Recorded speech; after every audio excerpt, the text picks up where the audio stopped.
Aloha mai kako o Jessica Kaneakua ko inoa. Hi everyone, I'm Jessica Kaneakua with A'ali'i Alliance, and we were honored to be engaged by Native Hawaiian Education Council to host and facilitate the 2023 Native Hawaiian Education Council's community consultations. What you'll hear from me today is a high-level overview of our findings. Very truncated version. So if you're interested in the much larger report, you can head off to the Native Hawaiian Education Council's website to learn more. Again, I'm Jessica Kaneakua. I'm a partner with A'ali'i Alliance. We are a group of consultants, primarily Kanaka Wiwi, Kanaka Maoli consultants. Today, I will be providing you an overview of the findings from all of the consultations that were held across pae'aina, across Hawaii. I'll go through with you folks the process that we took, so the questions, our consultation schedule, as well as the demographics of our participants. I'll share with you all what we heard and learned from our community, and then end with some reflections and closings. This year, we took a different approach. This is the year where we decided to focus on an affinity group. So we focused on Kula Kaipuni, our Hawaiian immersion schools here in Hawaii, specifically selected and called out because of previous annual reports. So findings have gleaned the importance of taking a look at the experience of Kula Kaipuni, or Hawaiian immersion schools. But also this affinity group, this group was selected based off of portfolio analyses that have been done and conducted by Native Hawaiian Education Council on the Native Hawaiian Education Program and its funding patterns. So this group came out as one that NHEC wanted to learn more from and learn more about. We'll get into the details more, but in talking with folks from across Hawaii who are part of Kula Kaipuni in the larger school systems in Hawaiian immersion programs, all of participants agreed that former priorities from 2022, former Native Hawaiian education priorities from 2022, they all still stand. There's slight differences here in 2023, but they all are still relevant. And so the participants shared that aina and access to aina for pae'aina purposes, but also healing purposes, is still important. Emotional well-being and mental well-being for their students, but also families, teachers, schools, staff, community is still very important.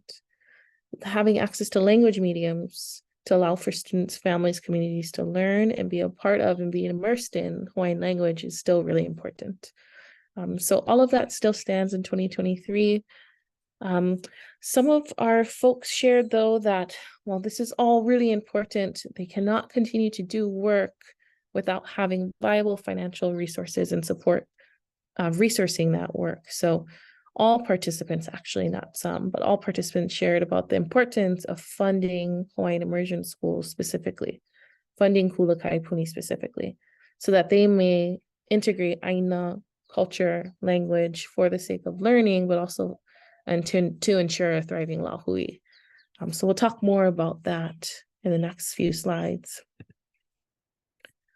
The process involved speaking with holding six community consultations across Hawaii.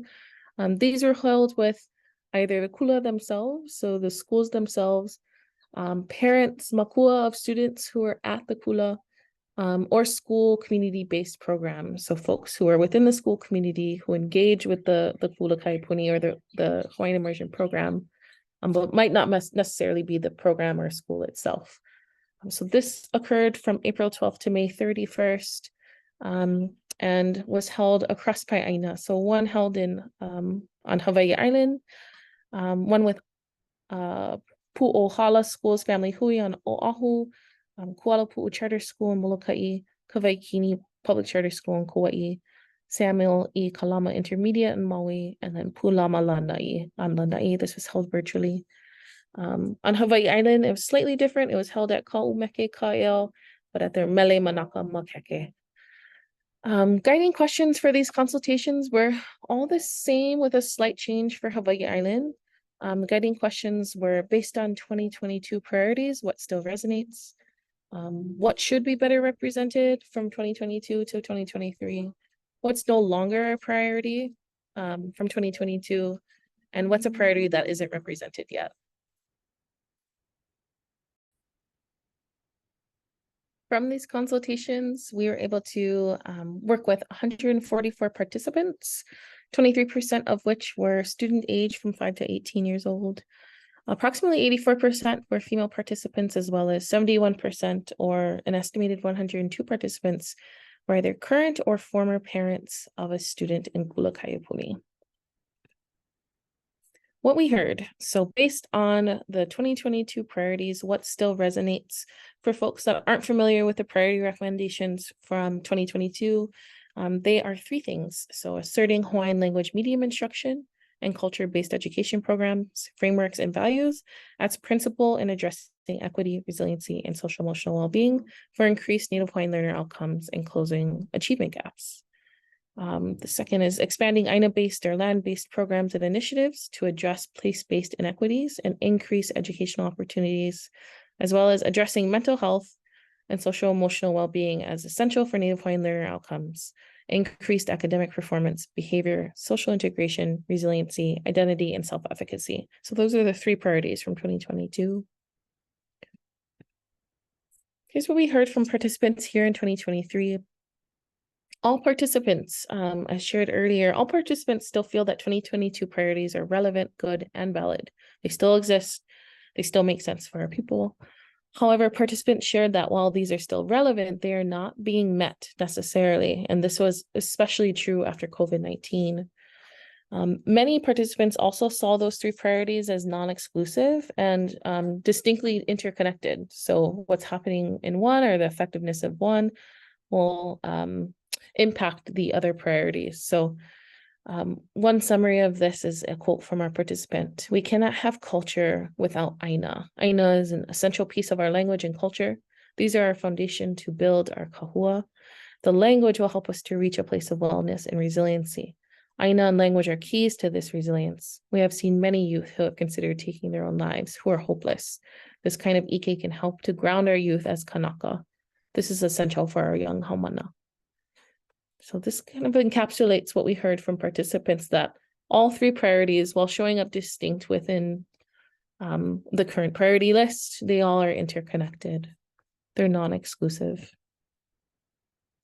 When we asked participants about, based on the 2022 priorities for the Native Hawaiian education program, so the slide prior was about Native Hawaiian education in general, whereas this question was mostly focused on what do they feel still resonates around the priorities from the Native Hawaiian education program, grantee support, and program evaluation. So this is around the funding streams.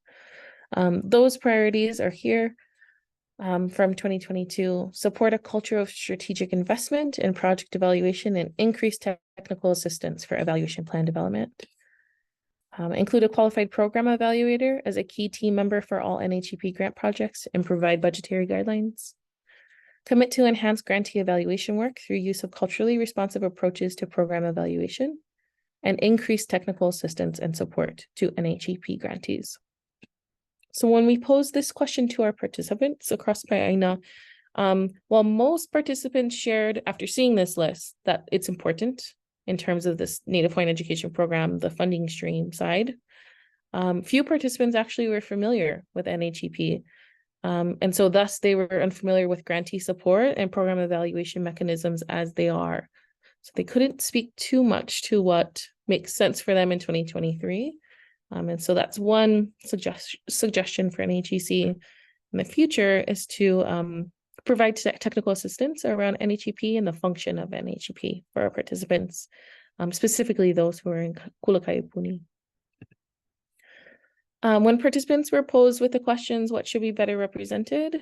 And this is asking them about those priority recommendations for Native Hawaiian education overall. We heard a lot of stories around whose metrics are we talking about? Whose measures are we talking about? And so many folks said that they would like to see metrics that make sense more for the place, for the kula themselves, but also for Ike Hawaii specifically as well. So metrics that make sense for Kula Kaipuni. Our participants also shared about the importance of understanding aina as being a part of a larger community, and they talked through the importance of connecting with those community-based orgs who do aina work and ensuring that there's some kind of deep connection being made between the two. We also heard stories of ensuring that priorities actually call into this space Hawaiians who are in diaspora, and what does culture and Aina-based learning look like for those Hawaiians who are not here on place, who are out of Hawaii?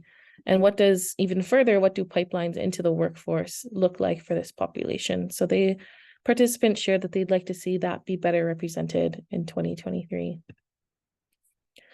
When asked the same question for the NHEP funding stream side, most folks shared about the importance of providing technical assistance during the pre-grantee stage. So helping prospective grantees understand the process, understand how the grant works, understand the need for evaluation and all of the forms and documents, et cetera, needed to be competitive in this process. So the participants shared that they would like to have received technical assistance during the pre-grantee stage, so the prospective stage, and infuse this population by way of creating a cohort of applicants. So linking up Kulukaipuni with others who are in Kulukaipuni and helping all of this group, this entire cohort, be more competitive within this NHEP grants process.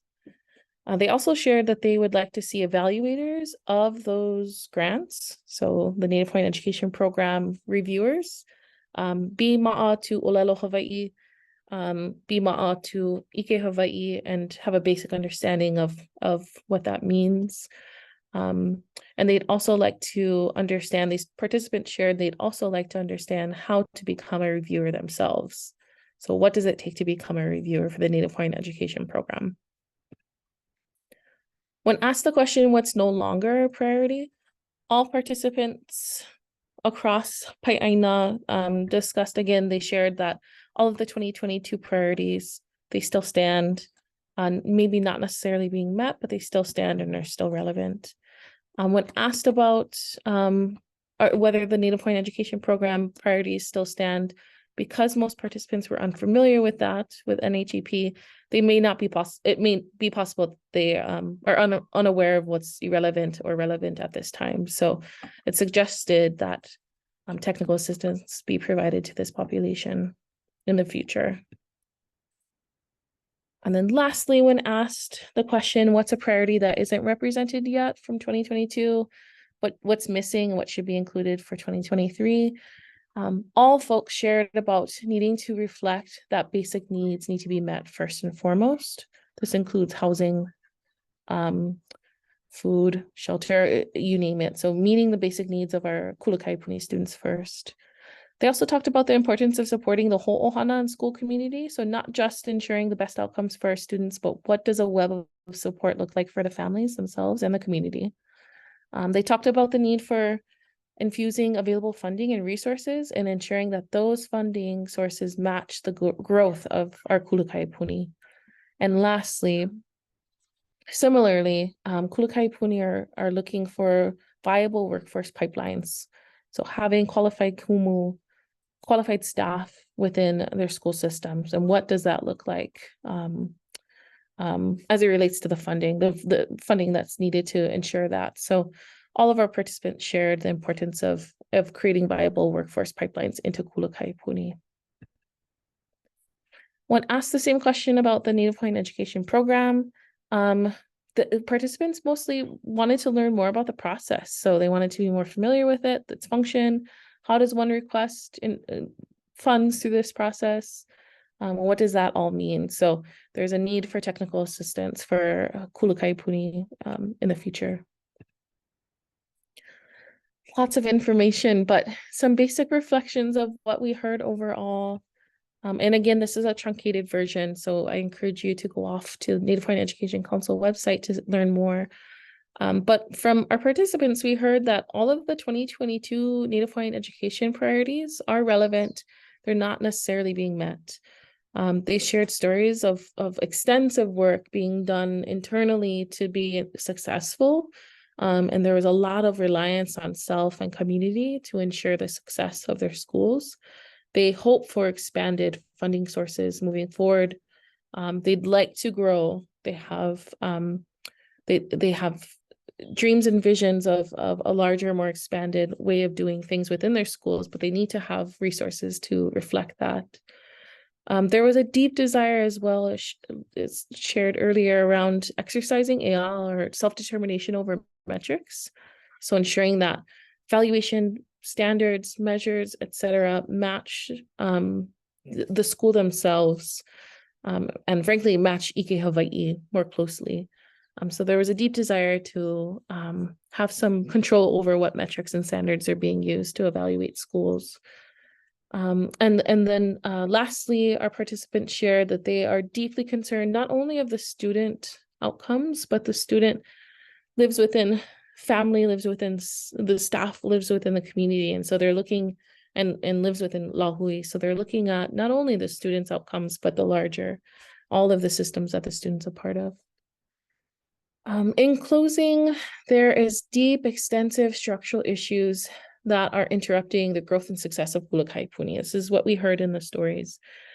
Despite these structural issues, Kula Kaipuni are still putting out language, putting out culture-based programming, putting out aina education, ensuring the social emotional well-being of their students and their school communities, and doing this all in spite of support. And so they hope that in future years, the Native Hawaiian Education Council really puts forward advocacy efforts around ensuring that there are viable resources that are helping these Kula Kaipuni. And with that, I want to mahalo our participants that we got to get to know very closely. Mahalo the Native Hawaiian Education Council for doing this work, and mahalo you all for taking a look at the findings from 2023. Again, if you have questions, please go to the Native Hawaiian Education Council website to learn more, and take a look there for a deeper understanding of what we heard from 2023. Mahalo.